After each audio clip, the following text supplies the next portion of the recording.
Nous méditons l'Évangile selon saint Luc, au chapitre 11, versets 37 à 41. La pureté. En ce temps-là, pendant que Jésus parlait, un pharisien l'invita pour le repas de midi. Jésus entra chez lui et prit place. Le pharisien fut étonné en voyant qu'il n'avait pas fait d'abord les ablutions précédant le repas. Le Seigneur lui dit: « Bien sûr, vous les pharisiens, vous purifiez l'extérieur de la coupe et du plat, mais à l'intérieur de vous-même, vous êtes remplis de cupidité et de méchanceté.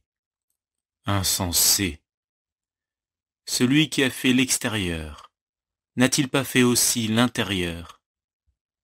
Donnez plutôt en aumône ce que vous avez, et alors tout sera pur pour vous. »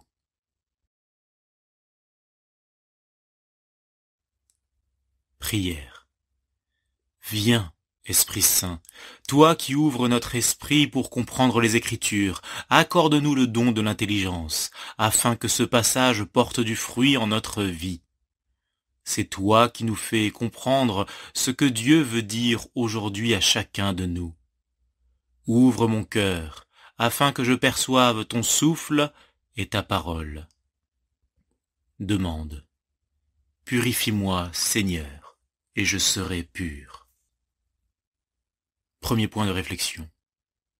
Ce n'est pas ce qui entre dans la bouche qui rend l'homme impur, mais ce qui sort de la bouche. Voilà ce qui rend l'homme impur. Les Juifs possédaient un grand sens de la pureté rituelle. Dans cette recherche de la pureté, seul ce qui était pur était digne d'entrer en contact avec Dieu. Puisqu'Israël était le peuple choisi par Dieu pour devenir sa demeure, il devait être conservé pur et ne pas être contaminé par le monde. S'il arrivait qu'il soit souillé par un contact inévitable, il fallait le purifier. Le Christ révolutionne ce concept de pureté. Il enseigne que l'impureté ne vient pas de l'extérieur, comme par contamination, mais de l'intérieur, de ce qui sort du cœur. Car c'est du cœur que proviennent les pensées mauvaises, meurtre, adultère, inconduite, vol, faux témoignage, diffamation. C'est cela qui rend l'homme impur. Ainsi, il associe le sens de pureté à la vigilance du cœur. Qu'est-ce qui sort de mon cœur? La cupidité? La méchanceté?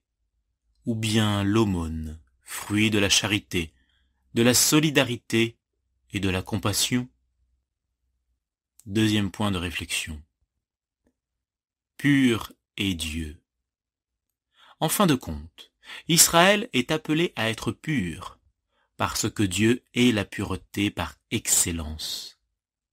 C'est ainsi que la Torah explique la raison de toutes les normes de pureté. Vous serez saints, car moi, je suis saint. Sainteté et pureté sont interchangeables dans l'Ancien Testament. L'homme n'est pur que dans la mesure où ce qui sort de son cœur correspond à ce qui sort du cœur de Dieu. Nous comprenons alors la réponse du Christ devant l'étonnement du pharisien. Ce n'est pas nécessairement celui qui suit les règles de purification ou qui suit les coutumes qui est pur, mais celui qui a un cœur comme celui de Dieu. Troisième point de réflexion. Le pur est chez toi. Lorsque nous lisons ce passage, et étant donné que nous ne vivons pas dans le même contexte que le pharisien, nous n'arrivons pas à comprendre toute la portée du geste du Christ. Pour le pharisien, homme religieux, connaisseur de la loi, se laver les mains n'est pas un signe d'hygiène simple, mais un geste de purification. Il en comprend le sens spirituel. Lorsque le Christ refuse de se laver les mains, il parle à son niveau, il communique dans son langage. Il lui dit: « Je ne me purifie pas, parce que je n'ai pas besoin de purification. Je suis le pur. Le monde ne me contamine pas. Au contraire, c'est moi qui le purifie. Lorsque je touche les lépreux et les pécheurs, ils deviennent purs. J'ai établi ma demeure dans le monde, non parce qu'il était pur, mais pour le purifier. Je me suis mis à table chez toi. Reconnaîtras-tu ton indignité? Me laisseras-tu te toucher? Dialogue avec le Christ. Gloire à toi, Seigneur, toi seul est saint, toi seul est Seigneur, toi seul est le Très-Haut.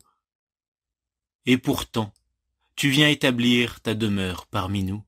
Béni sois-tu. Résolution. À l'exemple du Christ, accomplir un geste de solidarité, pas nécessairement financier, mais comme expression de la charité et de la compassion.